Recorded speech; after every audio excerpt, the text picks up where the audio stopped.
Muy buenas tardes, sean todas y todos a este 17ª intervención del diálogo académico online, un espacio de discusión de las ideas sobre las cuales se edifica nuestra realidad. Hoy reflexionamos sobre economía y comunicación, una posible mirada al mundo que viene. Para ello contamos con la participación de 3 reputados intelectuales dominicanos y extranjeros y un invitado especial que han hecho de la economía y la comunicación un estilo de vida. Son ellos Héctor Yerger, que es profesor de educación y liderazgo en Touro College y, y principal en la ciudad de Nueva York. Entrenador y consultor en liderazgo, Héctor Yerger ha ayudado a las organizaciones a desarrollar e implementar sistemas internos de rendición de cuentas, implementar y gestionar los cambios en las organizaciones y establecer equipos de alto rendimiento a nivel empresarial. Profesor de numerosos profesionales construyendo grandes equipos de negocios mediante la comprensión de cómo realizar el papel del trabajo en equipo y la colaboración en conducir a un alto rendimiento de personal a nivel organizacional. Bienvenido, doctor Héctor Yerger. Es para nosotros un placer tenerlo con nosotros. También está con nosotros Saoni Cuevas Méndez, docente universitaria con un máster en imagen, publicidad e identidad. Tiene también un máster en comunicación corporativa. Ha sido facilitador en varios diplomados, cursos y talleres en instituciones públicas y privadas. Saoni Cuevas es una apasionada de la comunicación y hoy la tenemos aquí con nosotros. Bienvenida, Saoni Cuevas.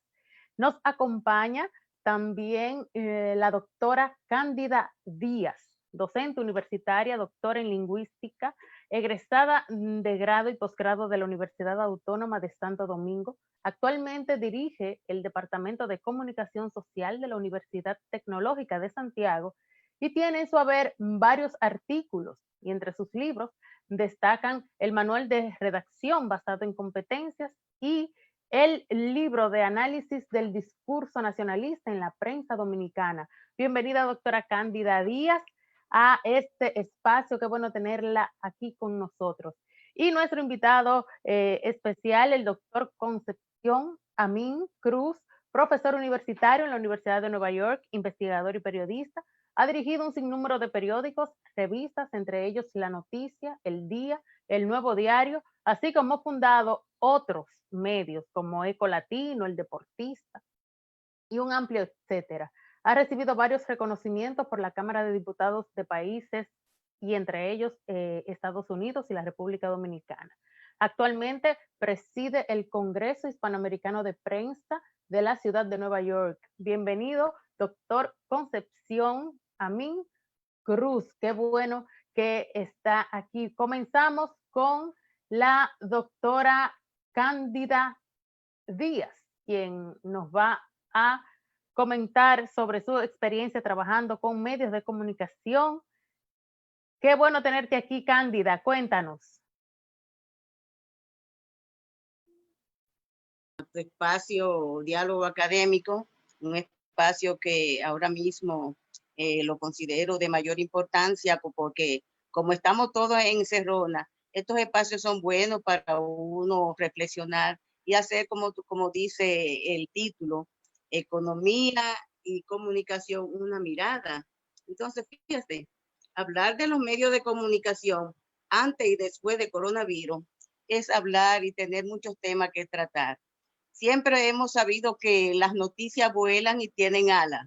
Y hoy más que nunca, las noticias vuelan y van rápido de un lugar a otro.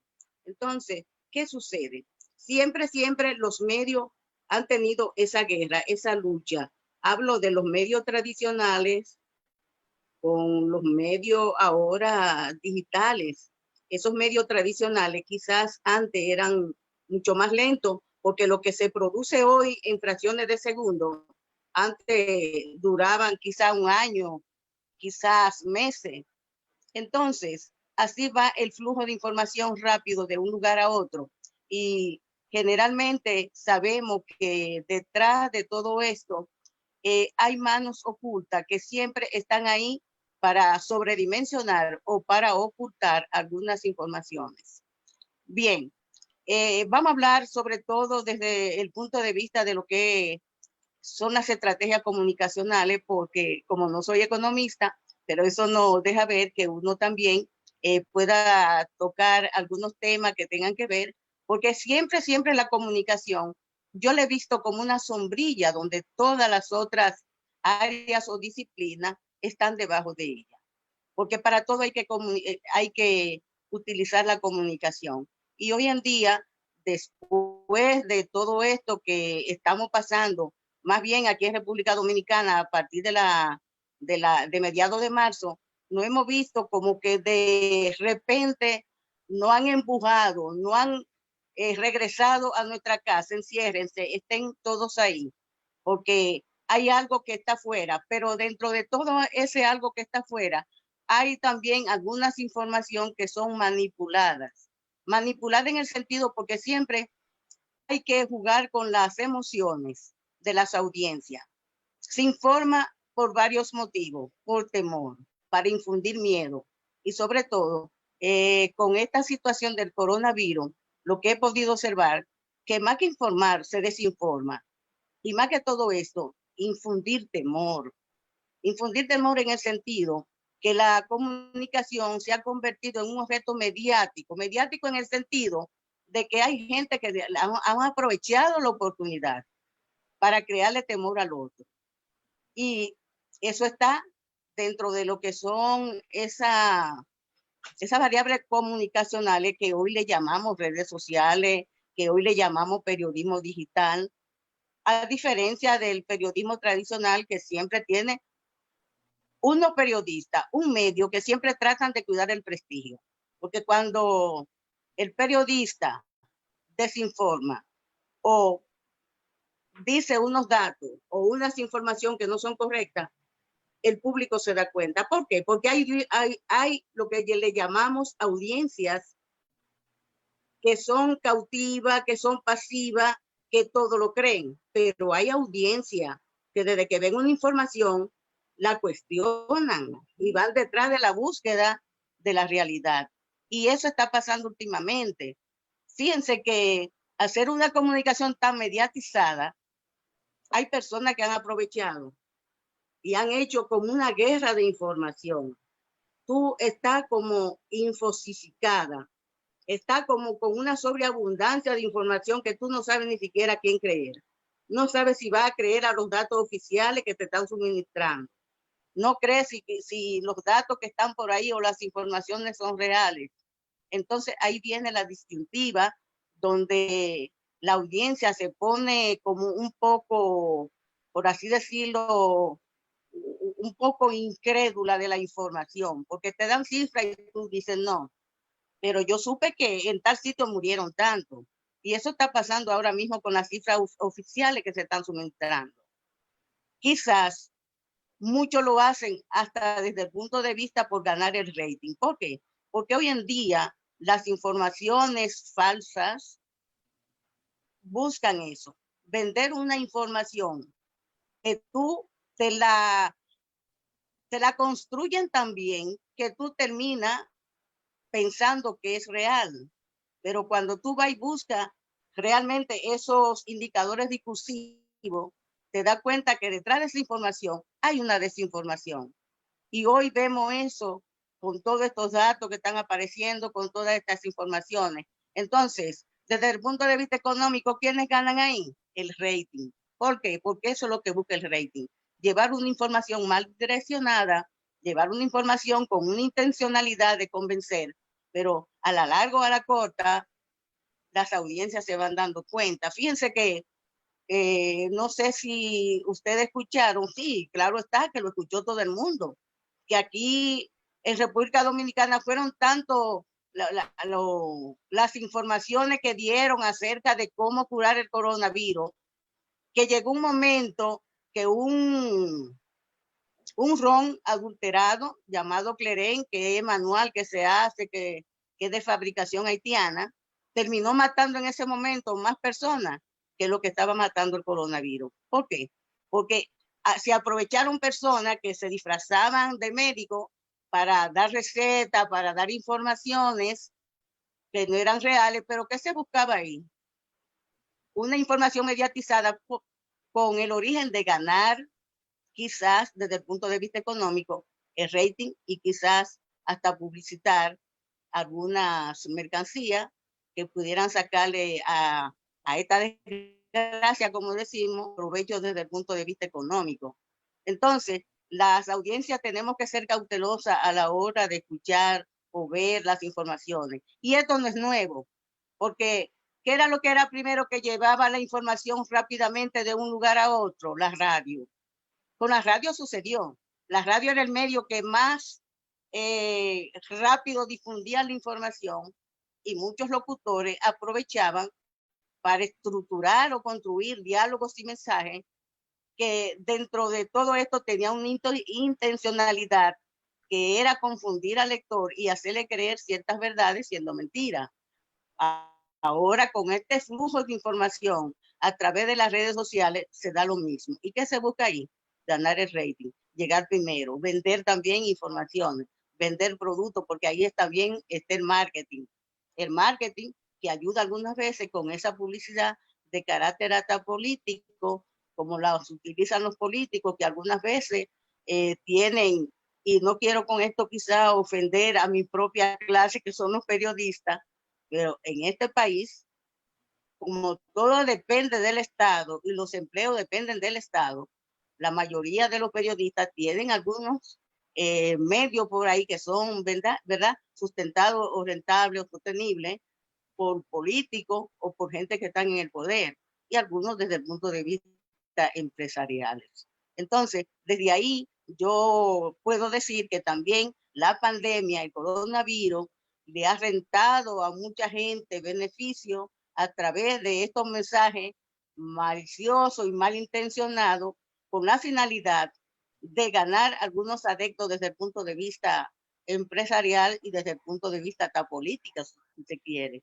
O sea, que la comunicación es un eje que abarca todas las otras disciplinas, donde cualquier persona se puede aprovechar, no solamente vendiendo productos, sino también sueños falsos, como es el caso de toda esta noticia que hemos visto en estos días, que te dicen que haciendo este remedio tú puedes curar, que comprando tal medicamento, y ahí vimos en estos días que hubo una escasez de muchos medicamentos porque supuestamente hicieron muchos videos falsos donde se creía que eran médicos que estaban dando esas orientaciones médicas y no eran médicos, eran gente con una intención de vender.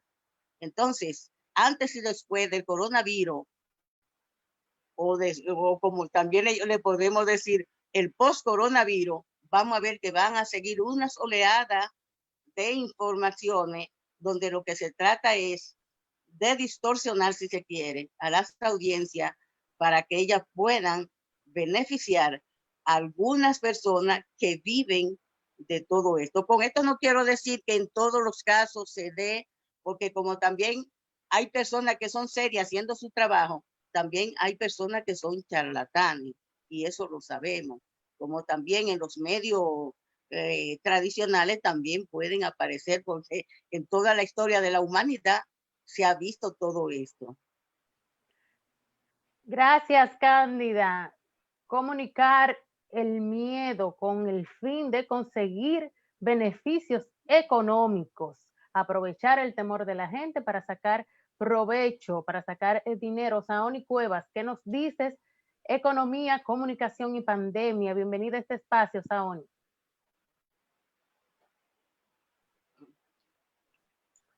No te escuchamos.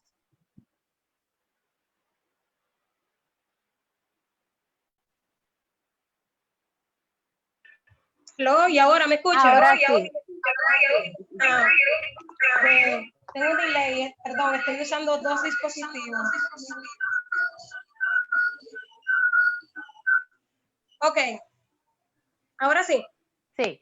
Perdón, fue que tuve problema al principio. No te preocupes. Muy bien, el tema que tocaba Cándida sobre la fake news es una realidad, y es una realidad que tendremos que vivir durante toda la vida ya, porque son parte de nosotros. Lo que tenemos es que enseñar a la población a identificar cuáles son esas noticias, cuáles son verdaderas y cuáles no, cómo hacerle caso, cómo identificarlas. Incluso eso es una lucha que yo tengo con mis estudiantes, porque a pesar de que son estudiantes de comunicación, muchos de términos, ni siquiera saben identificar cuándo una noticia es verdadera y cuándo una noticia es falsa. Y eso es algo muy, pero muy preocupante. Ok, debemos aprender a vivir con la tecnología que, aunque es buena, en el caso de las redes sociales, son un arma de doble filo. Okay. Vivimos en un contexto muy acelerado, bastante acelerado. ¿Entiendes? La irrupción de las nuevas tecnologías han obligado a modificar la manera en que nosotros trabajamos. Y el tema de la comunicación no es ajena a esa realidad. Nosotros somos los que, uno de esos grupos que más ha enfrentado el tema de la tecnología, que la hemos asumido como tan rápido, porque ha venido tan rápido a cambiar la forma en que nosotros hacíamos la comunicación, que hemos tenido que emigrar de un día para otro. Por ejemplo, en mi caso, que no tengo tanta edad, ha sido un poquito más fácil que para otros, por ejemplo, otros periodistas con más experiencia que yo, como es la profesora Cándida, pero que hemos tenido que adaptarnos a ese tipo de tecnología. Si combinamos el tema de la tecnología y cómo va evolucionando el mundo, esa velocidad, podemos ver que dentro de 30 años, el mundo en el que vivimos será muy diferente. Había desde que llegó el 2000, que iniciamos con el tema de la tecnología, teníamos muchas proyecciones con el 2020, que a partir del 2020 iban a cambiar muchísimas cosas con el tema de la tecnología, pero que yo creo que todos esos avances que teníamos proyectados para el 20 hasta el 2030, yo creo que lo hemos vivido todo en estos primeros meses del año. Hemos avanzado tanto, el tema tecnológico, como siempre he dicho, que nosotros aprendemos por necesidad, y la humanidad en este tiempo del virus ha tenido que aprender tanto de tecnología para seguir viviendo el ritmo de vida que teníamos, para que el mundo no se pudiera detener. Tuvimos que migrar pero muy rápido por los temas de la tecnología. Hemos usado el Internet de las cosas, el tema de la Big Data, la realidad mixta, que es este complemento de la realidad aumentada y la realidad real. Y estos cambios tan bruscos nos han provocado el future shock, que es un término que usamos para referirnos a ese estado psicológico de angustia, que es cuando el cambio se ha dado muy rápido en muy poco tiempo, y eso es lo que estamos viviendo. Vuelvo y repito, lo que se suponía que íbamos a vivir en 10 años, lo hemos tenido que aprender en estos 5 meses, que es donde el virus ha aparecido, ¿entiendes? Y el periodismo también ha tenido que manejar esta situación de la información, luchar con esas informaciones falsas, buscar la manera de migrar. Ya lo poco que nos queda de ese periodismo tradicional, de la venta de periódicos, como no podemos salir de casa, hemos tenido que usar más la tecnología. Por ejemplo, yo, a pesar de que soy joven, uso mucho los medios tradicionales, me gusta el papel, me gusta leer en papel, pero como no hemos podido salir de casa, he tenido que hacer más uso de la tecnología, y el periodismo no se ha quedado atrás y también ha creado otras estrategias para que también esas personas que todavía usamos mucho el papel pudiéramos adaptarnos a esa nueva tecnología. Okay. Como vemos que durante décadas los medios de comunicación tradicionales eran los que tenían el pulso sobre el tema de la publicidad y sobre la información, pero en los últimos años, específicamente las redes sociales, han tenido un papel muy importante y han tenido toda esa audiencia. Una red social, una sola como Facebook, te puede tener millones y millones de usuarios. Está bien que hay un tema de que tú tengas muchos usuarios no quiere decir que tú tengas mucho éxito o que genere mucho dinero porque tenga muchos usuarios. Si nosotros no sabemos aplicar esas técnicas, ¿entiendes? Saber especificar cuál es nuestro grupo, qué le interesa a nuestro grupo, cómo le podemos llevar la información a ese público objetivo, a ese target, tampoco vamos a obtener un beneficio. Y ese realmente es el reto, ese es el reto económico que tenemos ahora los medios de comunicación, poder adaptar nuestro contenido, lo que nosotros tenemos, a esa tecnología y que nos genere, porque realmente los medios de comunicación para poder vivir necesitan ese elemento económico, para poder pagarle a esos periodistas que en los últimos años también nos hemos visto un poco afectados, porque tenemos menos trabajo, el tema de la tecnología nos ha encerrado medios de comunicación tradicionales, hay muchas cancelaciones, pero que también esos mismos periodistas que lo han sido cancelados han buscado otras estrategias dentro del mundo tecnológico y han podido emprender y crear productos. ¿Entiendes? La técnica está en saber cuál es el producto, cómo llegar al producto, a través de qué medio, e identificar a través de este periodismo de datos que estamos viviendo realmente qué es lo que ellos quieren para poder tener esos ingresos. No podemos hablar de una economía en los medios de comunicación sin hacer uso de la tecnología. Ok. Shock de futuro, migración obligada de medios de comunicación tradicionales a medios de comunicación digitales, y muchos se han quedado en el camino. Crisis económica, desempleos masivos, es la realidad de los medios de comunicación actualmente. Y damos la bienvenida al doctor Héctor Gerger, que nos va economista, quien nos va a hablar sobre esta realidad ya desde el punto de vista económico. Bienvenido, doctor. Gracias. Saludos a todos. Saludos, amén. ¿Cómo tú estás? Yo sé, ha sido difícil la comunicación entre nosotros, ¿no? Bueno,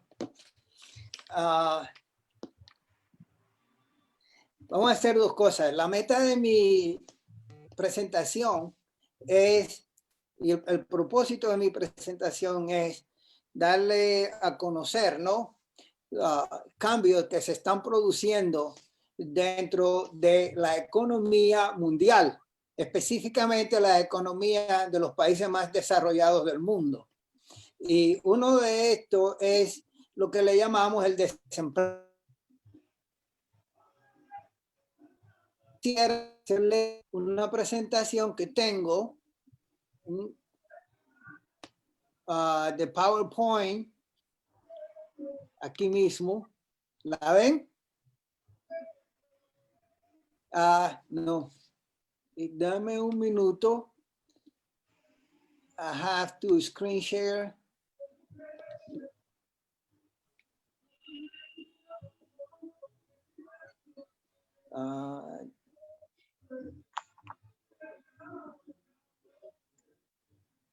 Si me dan un segundo.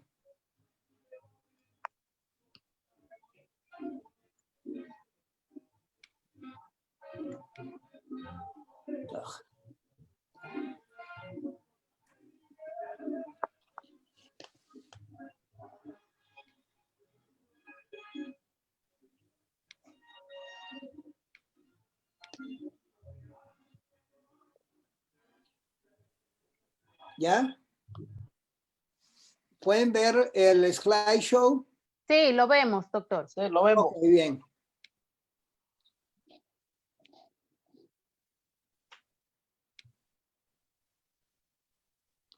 ¿Lo ven? Sí. Ok, bien. Una de las cosas que está sucediendo y que se ha viajado a la velocidad de la luz con el coronavirus es la eliminación de empleo, o lo que yo le llamo la creación de una masa de desempleados en los países más avanzados del mundo, producto de que la tecnología está avanzando a una velocidad tal que muchos trabajos están siendo eliminados, y en los próximos 10 años, el 40% de los trabajos que existen hoy en día van a dejar de existir, van a ser eliminados. Entre esos trabajos está el trabajo del periodista, ya que se están inventando máquinas que se le aplica lo que le llamamos la inteligencia artificial, y estas máquinas son capaces de producir artículos hoy en día por millares en un solo día y sobre el mismo tema. ¿Ves? Por eso hay tanta desinformación, no tan solo en escrita, sino también en las redes, porque tenemos máquinas inteligentes que, como dije anteriormente, pueden producir millares de artículos sobre el mismo tema y entonces ponerlo en las redes sociales. Una de las cosas que yo quiero aclarar sobre las redes sociales es que más que información, más que periodismo, hay que entender que las redes sociales lo que hacen es que están poniendo ahí propaganda, porque en un párrafo que una persona escriba o menos, no está diciendo mucho. ¿Me entiendes? Las cosas son más complicadas, son más complejas para presentarla en un párrafo. ¿Ves? Para darle una idea de lo que está pasando, en el año 2001 hubo una crisis económica en los Estados Unidos. ¿Ok? Y producto de esa crisis económica del 2001, muchas personas perdieron su trabajo. ¿Ves? En el 2008 hubo otra crisis económica, comenzó en el 2007. Del 2007 al 2009, millones de personas perdieron su trabajo también. Ahora, con la pandemia, millones de personas pierden su trabajo de nuevo. Y estoy hablando de los Estados Unidos, donde ahora mismo, de acuerdo a cifras oficiales, 37 millones de personas están desempleadas.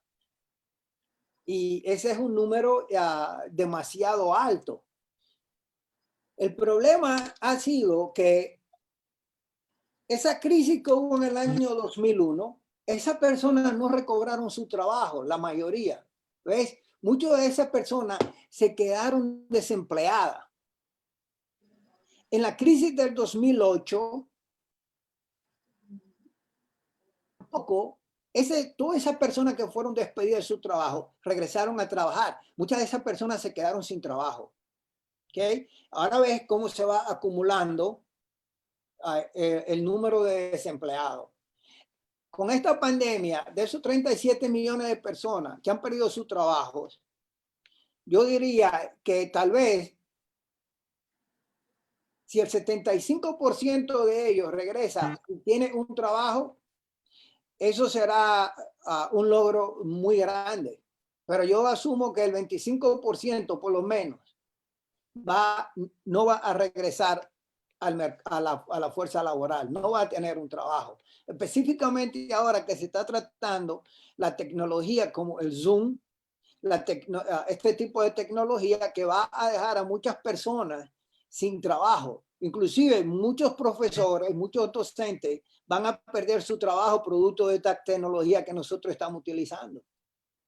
Debido a que una persona, un profesor que esté trabajando desde su casa, que esté enseñando una clase con el Zoom desde su casa, puede alcanzar 100, 200 estudiantes. ¿Ves? Y entonces, donde habían, vamos a suponer, 5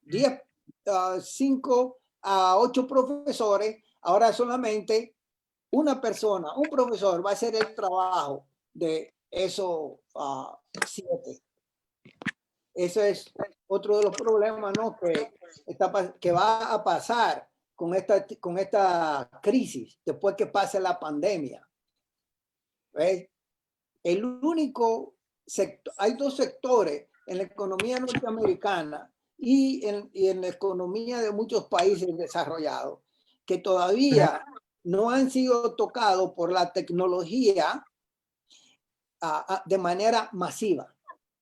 Pero este virus, esta pandemia, va a llevar a que, y esos 2 sectores, perdón, son la salud y la educación.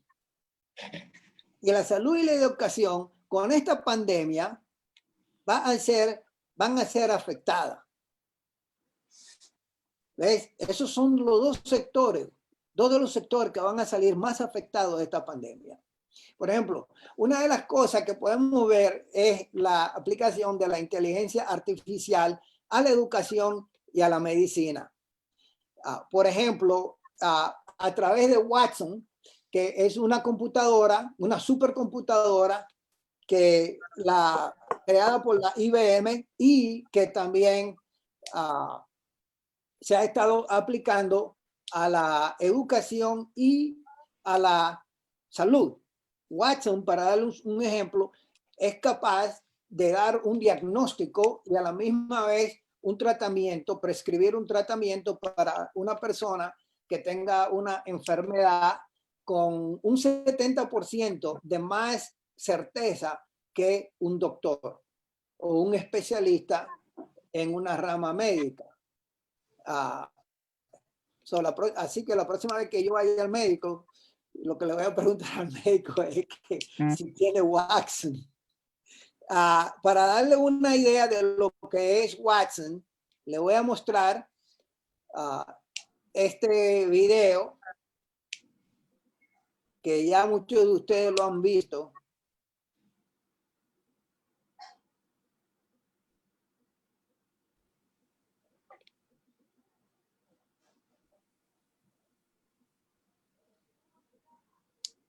Generations couldn't imagine. But can technology think? Watson can. Déjeme comenzar del principio. Technology has helped us go further, go faster, go to the moon, solve problems previous generations couldn't imagine.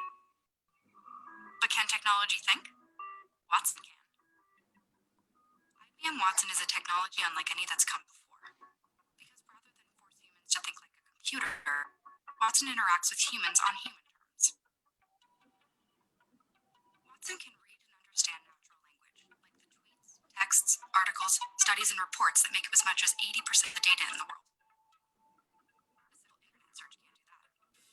When asked a question, Watson generates a hypothesis and comes up with both a response and a level of confidence. And then Watson shows you this way. Watson is reasoning.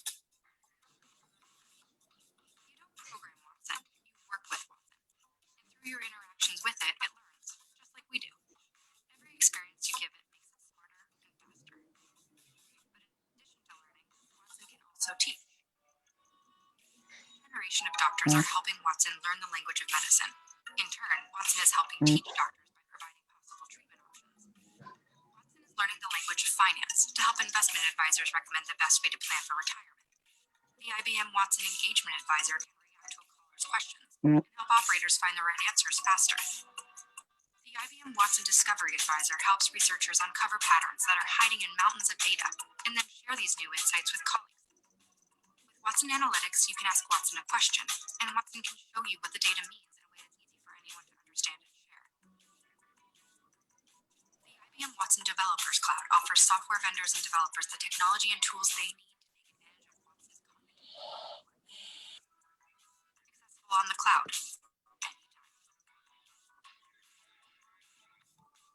Watson needs you. This generation of problem solvers is going to learn much faster with Watson. And Watson, in turn, will learn much faster with us. Developers will solve new problems. Business leaders will ask bigger questions. And together, we'll do things generations before couldn't dream of. What will you do with Watson?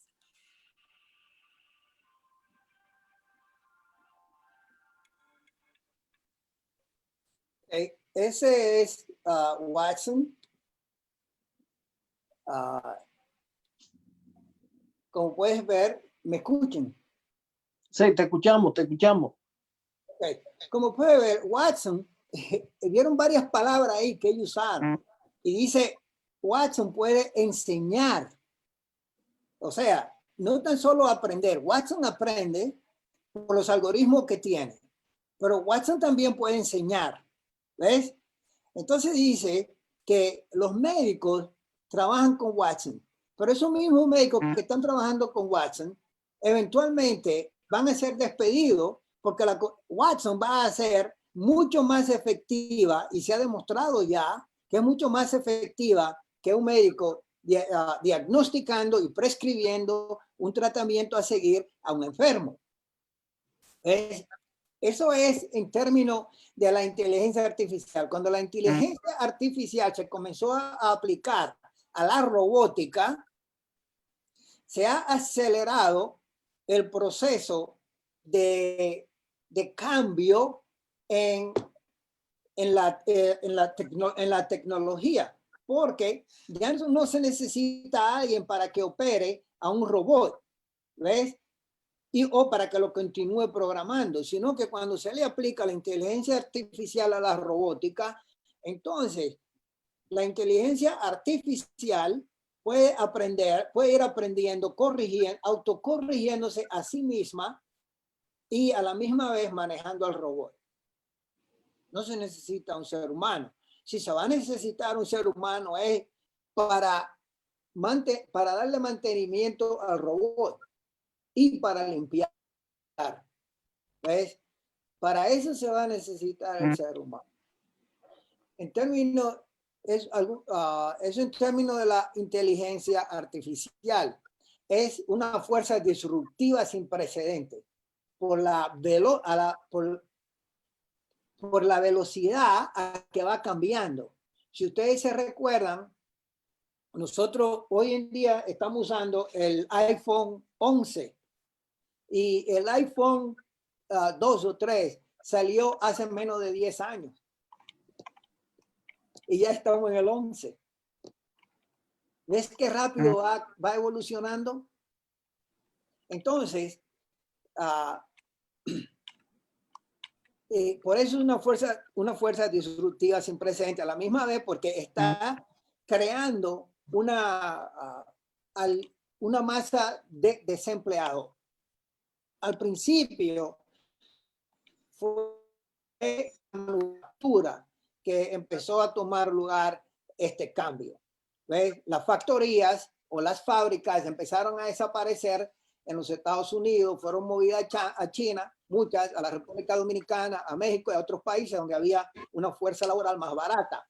Pero ¿qué sucede? Que hoy en día se pueden regresar todas estas factorías a los Estados Unidos porque no hay que pagarle a obreros. Solamente hay que instalar esas factorías, reinstalar esas factorías aquí, traerlas de China, reinstalarlas aquí y entonces con robots para hacer el trabajo. Y eso no es ningún problema. Le voy a enseñar más o menos lo que es en términos de la robótica. Lo mucho que ha estado avanzando, que es capaz de hacer trabajos que anteriormente eran del ser humano. Cuando le diagnosticaron a Santiago la enfermedad, Santiago no tenía ningún síntoma. Esta es la robótica.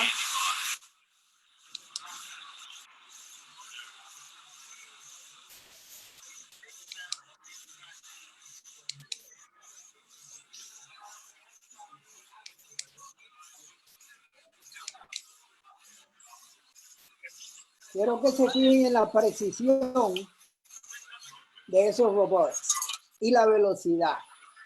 Precisión y velocidad.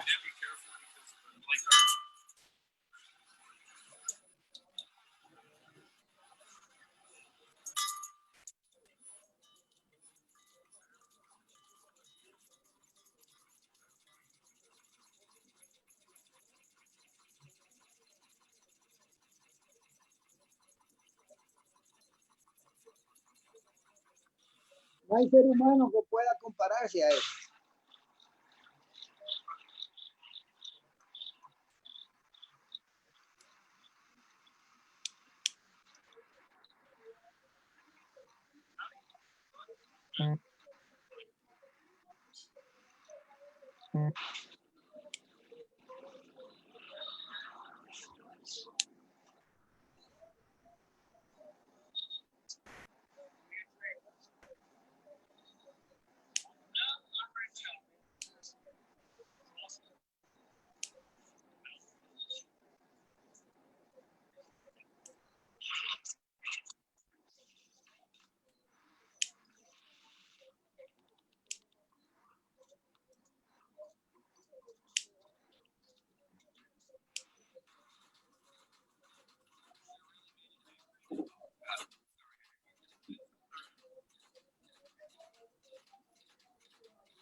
Hay que comparar todo esto que se ve aquí. Eso era parte de la industria manufacturera. Eso se hacía en factoría y eran seres humanos que los hacían. Imagínense cuánto tiempo le tomaba a una persona hacer algo así. Hoy en día, un robot lo hace mucho más rápido.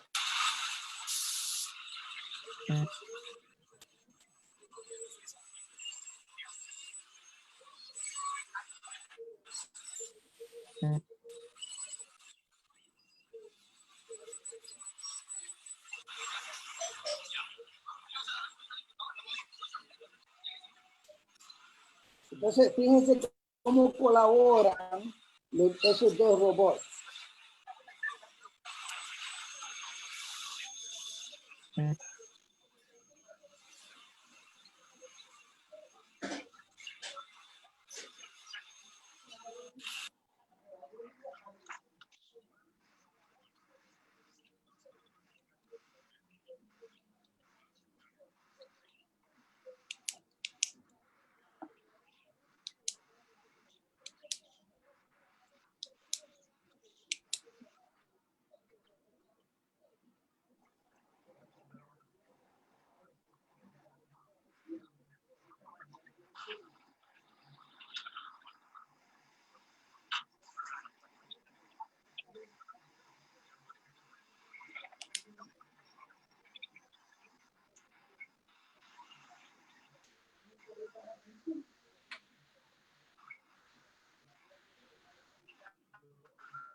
Bueno, no voy a presentar el video completo.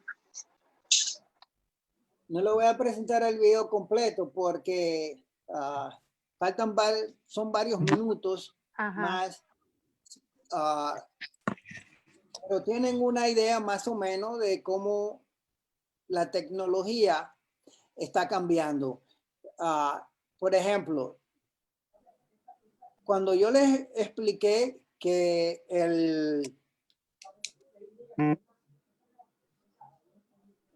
perdón, no es este.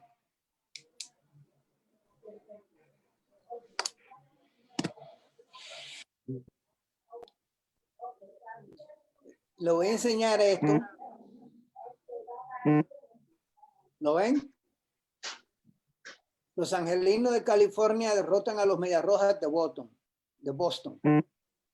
¿Lo ve esto? Este artículo fue escrito por una computadora llamada Quill.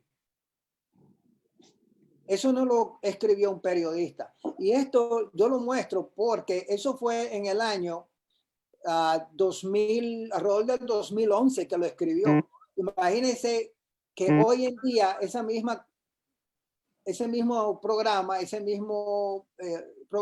es mucho más poderoso y puede escribirle artículos mucho más sofisticados que este. No tan solo sobre deporte, sino también sobre política, sobre sociología, sobre cualquier tema. Una computadora puede escribirle para los periódicos, para la publicación, puede escribirles artículos de este tipo. Ahora, hablando de las redes sociales en las cuales solamente se pone lo más, es un párrafo, usted podrá, imagínese cuántos párrafos una computadora que está programada con Quill puede escribirle en cuestión de horas, miles y miles. Y entonces lo ponen en las redes sociales. Y por eso es que usted ve tantas basuras. Hoy en día se ha multiplicado la basura en las redes sociales. ¿Ves? Esto el hecho de que hayan programas capaces de escribir hoy en día artículos mucho más sofisticados está dejando a muchos periodistas sin trabajo. ¿Ves?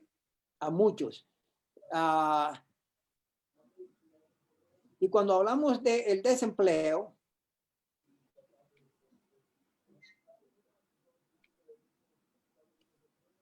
¿ves? Comenzando en la década de 1960, los Estados Unidos produjo más de un 30% de nuevos empleos. Se crearon en los Estados Unidos. Desde 1960 a 1970, baja a un poquito más de un 25%. Para el 1980, la creación de empleo en los Estados Unidos baja a un 20%. Se queda así hasta el 90, pero de 1990 al 2000 se nota específicamente del 2000 al 2007 que la creación de empleo de Estados Unidos es menos de un 10%. Para el año 2000 ya no se estaban creando empleo en la economía norteamericana, nuevos empleos. En otras palabras, había muchísimas personas que se estaban graduando de las universidades y no encuentran empleo. Por eso muchos se quedan viviendo con los padres, porque no encuentran empleo que pueda facilitarle a ellos vivir una vida de clase media. ¿Ves? Y esto es de acuerdo a las estadísticas del Banco Federal de la Reserva de San Luis, que ellos lo tienen. Ahora bien, lo que el Banco de la Reserva de San Luis no le dice es que como ellos miden el desempleo en los Estados Unidos es de año en año. ¿Entiendes? Y si usted ve el desempleo de año en año, usted no se va dando cuenta, porque la cifra de desempleo del 2008, del 2018, ya la dieron en el 2018. La cifra de desempleo del 2019 la dieron en el 2019 y la cifra de desempleo del 2020 la darán a finales del 2020. ¿Ves? Entonces eso no se nota. Ahora, si usted lo toma por década, si usted lo toma por década, entonces se da cuenta. Bueno, el punto que yo estoy haciendo es el siguiente, y es que el avance de la tecnología, específicamente la aplicación de la inteligencia artificial a la robótica, está creando desempleo masivo en los Estados Unidos. Y en lugar de detenerse o de ir más despacio, eso va a ir yendo mucho más rápido y mucho más rápido. Y eso va a afectar mucho también a los demás países del mundo, países más pobres del mundo, porque esa tecnología, desde que la introduzcan aquí, la van a introducir allá también, en otros países. Bueno, muchísimas gracias. Y si tienen alguna pregunta, pueden hacerla. Gracias a usted, doctor Yerger. Parece que los seres humanos sí somos reemplazables y sobre todo en áreas donde nos creíamos imprescindibles, como eran las áreas del pensamiento, los procesamientos de información y la relación entre la experiencia y la información. La verdad es que cuando usted mostró esa computadora que escribía, a mí casi me da un infarto. Pero prepararse para las nuevas posibilidades de empleo que van a surgir a partir de la implementación de las nuevas tecnologías, no solamente en el área de la industria, sino también en el área del procesamiento de datos y del pensamiento. Caramba, máquinas que pueden pensar. Doctor Amin Cruz, qué bueno tenerle con nosotros. Información, pandemia, economía, cuéntenos. Muy buenas tardes. Sí, muy buenas tardes, Se ve cortado, doctor, se ve cortado la cabeza, no la vemos. Ok. Ahí ¿Se ve sí. mejor ahora? Sí. Bien. Sí. Muy buenas tardes, señorita. Muchísimas gracias por invitarme a ser parte de este panel de grandes personalidades de las cuales tengo el honor de compartir con nuestro gran amigo y maestro, expositor del Congreso Hispanoamericano de Prensa, como del Congreso Mundial de Universidades y de International Congress University and Media, INCOM, del cual en la actualidad pues es parte íntegra, siendo parte del board de dicha institución. Pero también agradecer a la profesora Cándida, que también tuvo la gentil oportunidad de invitarnos para ser parte. Señorita y todos los televidentes que están escuchando esta conferencia, ya se ha puntualizado, se ha hecho muy eficaz lo que tanto dice el profesor Jäger como también la profesora Cándida y lo que usted argumentaba y la otra profesora. Yo quisiera hacer una pequeña aportación, ya lo antes dicho, porque no se puede echar agua a lo mojado, sino ver de qué manera pudiéramos concretizar y contribuir a la presente y futuras generaciones de profesionales y estudiantes que día a día siguen preocupándose por contribuir a la sociedad. Mira, en términos económicos, tal como lo decía Jäger, el profesor Jäger, yo miro de que esta pandemia rompe un paradigma y crea un antes y un después. O sea, fue algo que nadie lo estaba esperando y llegó de repente. O sea, llega de repente y te establece una norma establecida prácticamente dentro de un marco de acción nunca visto, porque precisamente nosotros hemos tenido pandemia, pero ha sido pandemias regionales o locales. Esta es una pandemia mundial. Y esta pandemia mundial, nosotros hoy precisamente se cumplen 75 años de finalizar la guerra mundial, la Segunda Guerra Mundial. Y esa Segunda Guerra Mundial es la que da la formación naturalmente a las Naciones Unidas. Luego de los diálogos, las unificaciones de criterio de algunos que otros gobernantes. En ese orden, nosotros podemos ver de que las guerras mundiales, tanto la primera como la segunda, fueron guerras regionales y donde participaron algunos países. Yo llamo a esto una guerra mundial porque estamos todos los países envueltos en buscarle solución a la pandemia, al COVID-19. Entonces, eso naturalmente ha creado un efecto y está creando un efecto en nuestros hogares, a nuestra familia, en todos los aspectos de la palabra, en los aspectos económicos, en los aspectos comunicacionales, en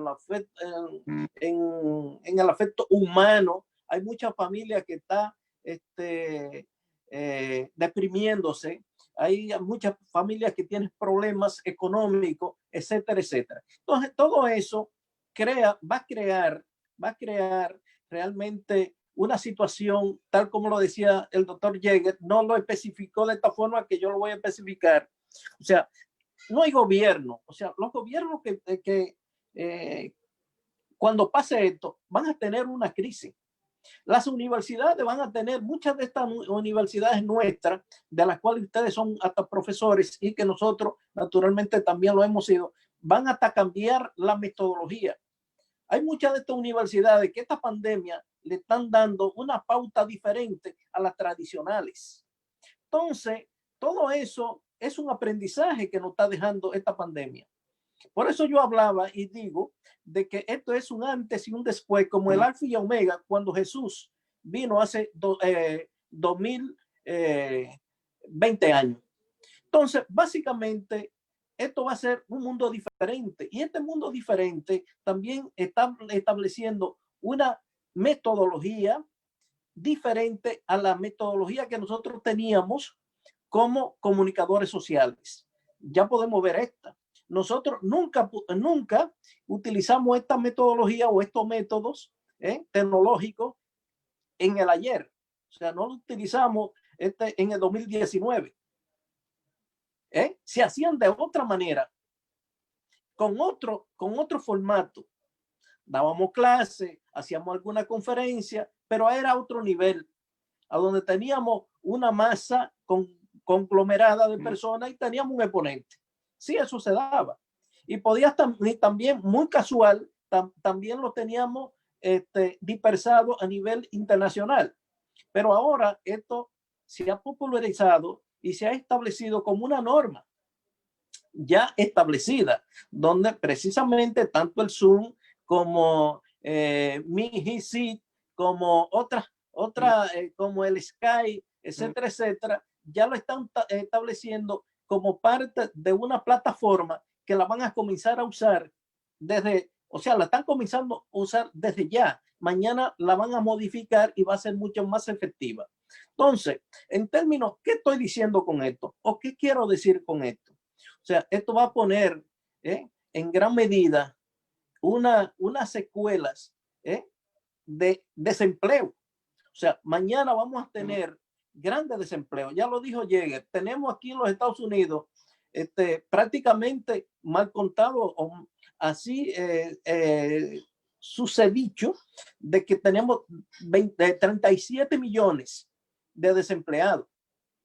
Pero cuando los Estados Unidos habla de 37 millones, cuando es el epicentro de la economía mundial, a donde básicamente están todos los países del mundo, y todos los países del mundo se auxilian de los Estados Unidos, ¿qué le pasará a los demás países? ¿Se han puesto ustedes a pensar esa situación? Cuando la economía de los Estados Unidos está pasando por crisis, ¿qué le podría pasar a uno de estos países subdesarrollados que dependen de la economía de los Estados Unidos? O sea, si aquí hay 37 millones de desempleados, eso indica que los demás países tendrán un gran número por igual de desempleados y las situaciones podrían ser mucho peor o peor en ese orden. Entonces, pero también ahora me voy a enfocar en la comunicación.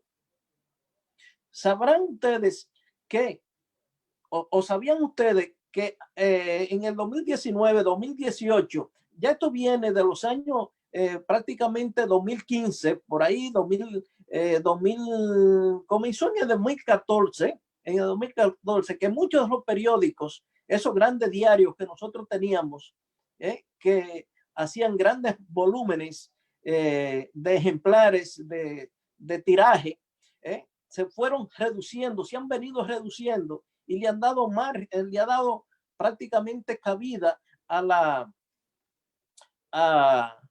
las tecnologías, al periódico digital. O sea, hoy prácticamente, dado a estas posibilidades de que no podemos movilizar una calle, que no tenemos ese canillita o que no tenemos ese distribuidor, que no tenemos, o sea, esto es lo que está reinando. O sea, esto ha transformado también lo que nosotros podríamos llamar la temática editoriales de los medios de comunicación escritos. Lo han cambiado. Ya muchos de ellos están pasando a digitales. Y lo que no habían pensado, ya lo están pensando. Porque se dieron cuenta, y si esta pandemia se vuelve y se da, o podría venir otra peor. O sea, ya lo están sacando de circulación.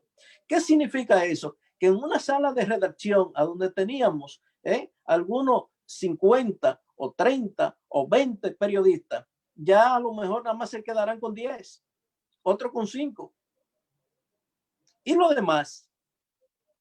Pero más, te podría decir que la clase, como profesores que somos dentro de esta área, debemos de visualizar y tenemos también como la doctora Cándida Díaz, que es directora del Departamento de Comunicación de UTESA, tenemos que pensar nosotros, el doctor Jäger, igual que nosotros ya lo hemos pensado, ¿cuál será nuestra aportación como Congreso Mundial de Universidades y Medios?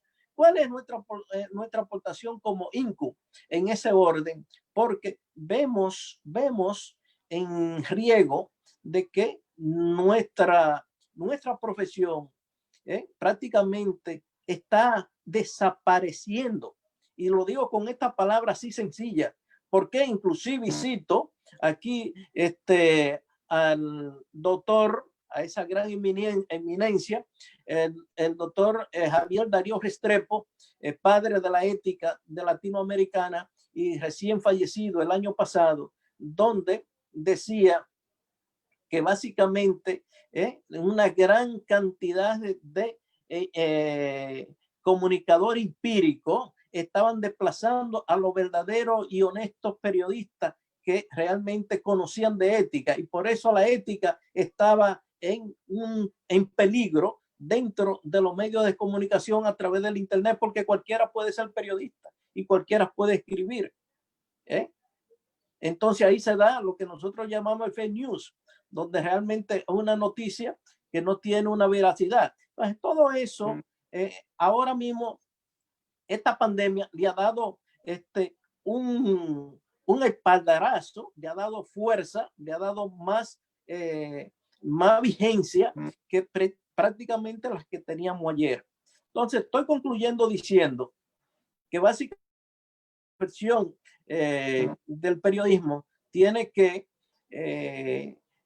hacer una reflexión, tenemos que reflexionar, tenemos que hacer un estudio para ver de qué manera nosotros pudiéramos actualizar el presente con el futuro inmediato, con lo que corresponde y con lo que no corresponde, enfrentar un nuevo reto con la pandemia a partir de que se abran las nuevas aperturas comerciales. Porque estas nuevas aperturas comerciales va a tener, los periodistas sobre todo, van a tener muchos problemas en términos de empleo.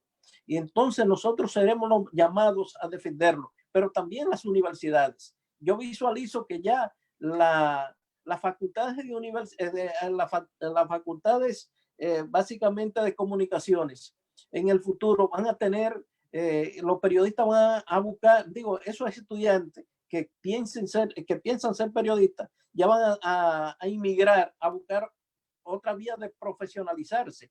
¿Por qué? Porque no va a ser rentable.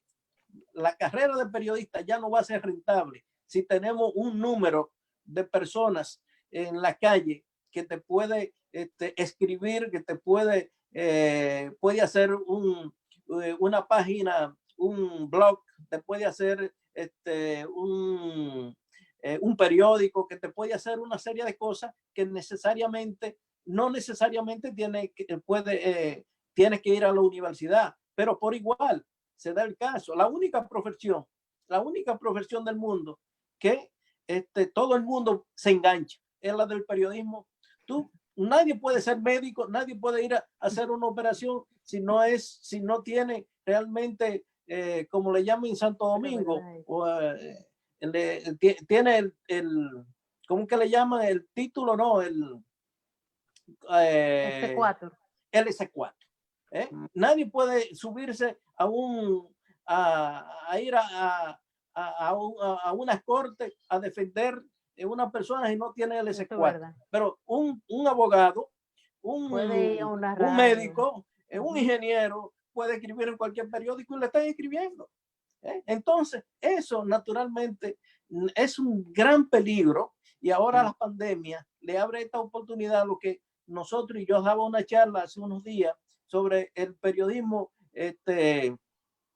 comunitario, el periodismo ciudadano. O sea, ya cualquiera de las comunidades o cualquier ciudadano te puede subir una fotografía, un video y hacer una nota de eso, buena o mala, y anda por el mundo. Concluyo diciendo con esta palabra, realmente, y cito a un gran maestro, como decía Javier Darío Restrepo, padre de la ética periodística de América, y dijo, y cito, los periodistas son realmente lo que nos enseñan, lo que nos educan, lo que nos fortalecen dentro de una sociedad. Y los periodistas son los que hablan la verdad y significa fidelidad. Y los hechos sobre lo que se informa son ellos los más llamados a decir éticamente qué está pasando en nuestras comunidades, cuáles son realmente nuestro camino a seguir, son quienes nos deben de orientar. Los periodistas son los verdaderos humildes de la sociedad que día a día se sacrifica por llevarnos la verdad. Eso lo decía Javier Darío Restrepo. Yo concluyo dándole las gracias a ustedes por habernos permitido compartir este espacio de comunicación y de llevar un mensaje a las presentes y futuras generaciones de oyentes. A usted, doctor Amin, pregunta para el doctor Jäger, la maestra Sonia Barrera desde San Francisco de Macorís. Dice, ¿cuáles serían las innovaciones en materia entonces curricular para las universidades y de recursos para las universidades frente a la crisis, no solamente la crisis post pandemia, sino una crisis que hemos visto, como mostró el doctor Jäger, que ha venido paulatinamente apoderándose del mundo, desempleo masivo, sustitución de la mano de obra por mano digital, sustitución incluso del razonamiento humano por la relación de datos, de bases de datos, de programas de computación. ¿Cuál es el reto entonces de las universidades? ¿Qué pintan las universidades frente a esta nueva aceleración de la crisis? Doctor Jäger y a mí, pues... Ay, perdón, doctor. Ok. Esa es una pregunta excelentísima y también con lo que Sajoni Cuevas dijo sobre cuál es la diferencia entre la noticia verdadera y la falsa. ¿Cómo se puede enseñar a los estudiantes, ¿no? a los profesionales a diferenciarla? A través del Congreso, a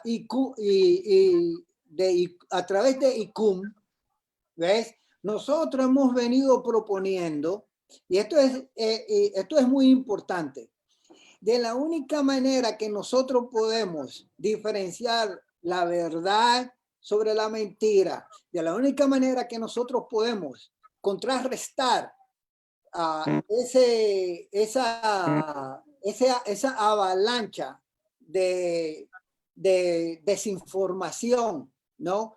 Y a la misma vez preparar a los profesores universitarios para que preparen a los estudiantes es a través del desarrollo del pensamiento crítico. No hay ninguna otra manera. ¿Ves? Eso lo venimos proponiendo a través del ICUM hace ya 2 años que venimos, ¿no? Ahondando ahí.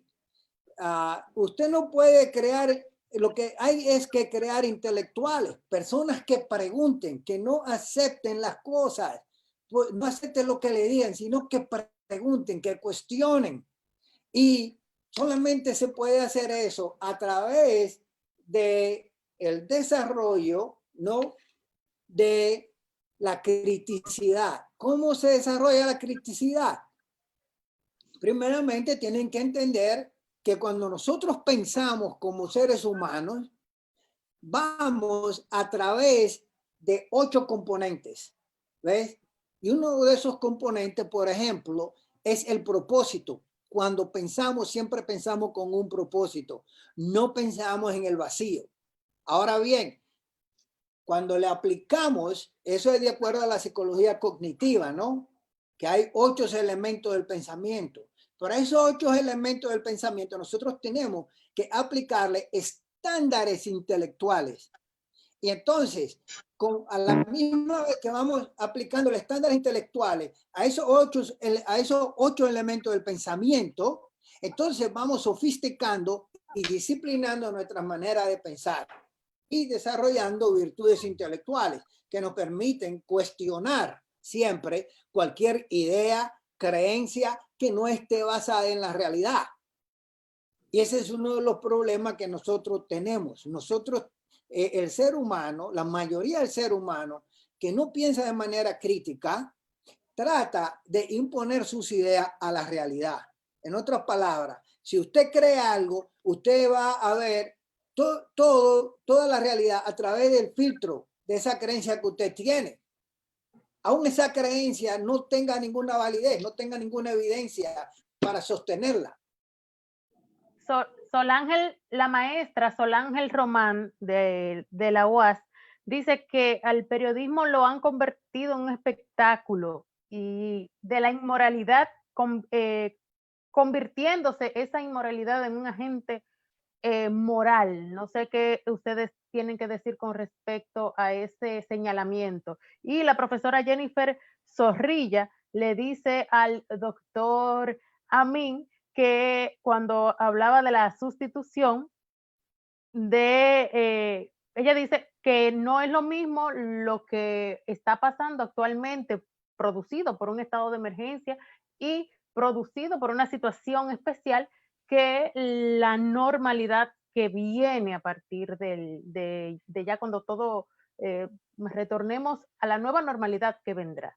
Ella dice, por ejemplo, habría que repensar la vigencia de ciertas carreras universitarias. Es un poco, Solángel dice por un lado que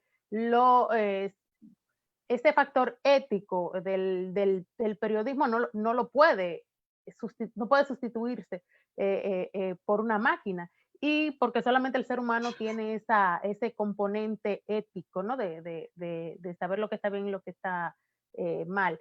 Pero, y dice Jennifer que entonces las universidades, ¿cuál será? Y volvemos a las universidades, ¿verdad? ¿Cuál será cómo se va a replantear ciertas carreras universitarias como, bueno, el periodismo no? Yo hasta ahora estoy tranquila porque hasta lo que no se ha sustituido es el maestro hasta ahora. No hemos visto un robot enseñando ahí. Watson. Mira, yo quiero decir dos cosas con relación a eso. Yo creo que nosotros, y cuando hablo de nosotros, somos los profesionales de la comunicación, y cuando hablo de nosotros, ya lo decía el doctor Yegue, el Congreso Mundial de Universidades, INCUM, nosotros no hemos reunido y hemos pensado en eso. O sea, ¿qué hacer en el mañana? Dado que inclusive aquí en los Estados Unidos ya hay emisoras que están planteando de que la programación ahora la van a hacer virtual, porque es mucho más económica. Es mucho más económica y mucho más rentable para ellos. Tener la persona que desde su casa, preparándole un estudio, y que desde ese estudio pues realmente haga sus transmisiones.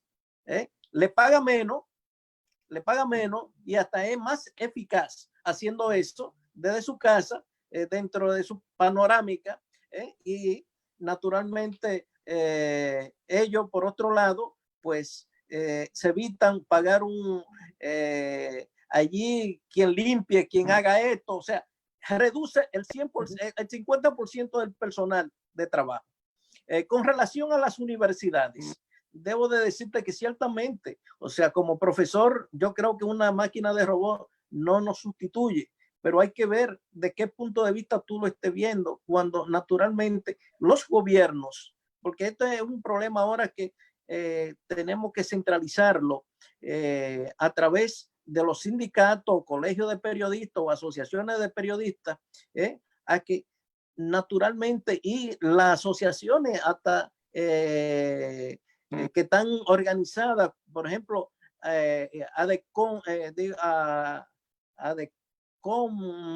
de la universidad, donde están todas las universidades que dan la carrera de comunicación, deben de focalizarse naturalmente a reorganizar la nueva alternativa ante de la pandemia que estamos pasando. O sea, ¿qué será de nosotros en el mañana? Pero sobre todo, el Colegio de Periodistas, en este caso dominicano, el CNTP y otras organizaciones periodísticas, son los llamados a forzar el gobierno, o a forzar los gobiernos, o a forzar las universidades al respeto y naturalmente a volver al ritmo que teníamos ayer y darle ese carácter profesional a la carrera. Si no se hace así, pues automáticamente iríamos en la disyuntiva de perder como profesión ética esta profesión. El doctor Gerardo Roa Ogando, director de la Escuela de Letras, les manda a felicitar. Dice que felicidades, que hemos aprendido mucho en esta tarde de ustedes 4. Hemos llegado, jóvenes, al final de este diálogo académico. Encantadísimo, ha sido un verdadero honor y un privilegio para nosotros que ustedes estén aquí en este espacio online, pues discutiendo sobre las posibilidades de presente y futuro y de cómo vamos a nosotros a encarar la realidad que viene. Pareciera que no hay un panorama muy halagüeño, pero sí tenemos que tener en cuenta la creatividad del ser humano y la capacidad de reinventarse y de repensarse. Y en base a eso, pues vamos a repensar todo el sistema, todo el modelo y la vida de los seres humanos. Cándida Díaz, Saomi Cuevas, doctor Héctor Yeyer, Amin Cruz, gracias por haber estado con nosotros y será a ustedes los que están, la doctora Magdalena Soto, gracias por todo el apoyo que nos brindó en esta transmisión y gracias también a la profesora Berlín Enríquez por todo el apoyo que nos brindó y será hasta un próximo diálogo académico. Hoy a las 7 tenemos una lectura de poemas por médicos, usted que hablábamos de la interdisciplinariedad, médicos que escriben poesía. Hasta ahora no hay una máquina, doctor Yeger, que escriba poesía. Así que los poetas están seguros. Sabe que, pero hay una máquina, hay máquinas que escriben canciones y máquinas que escriben mucho más que poesía, escriben sinfonías. ¿Sabía? En España la probaron. Médicos que escriben poesía hoy a las 7 de la noche en este mismo espacio de diálogo académico. Muchísimas gracias a todos ustedes por haber estado con nosotros. Hasta entonces. Bye. Hasta luego. Hasta luego.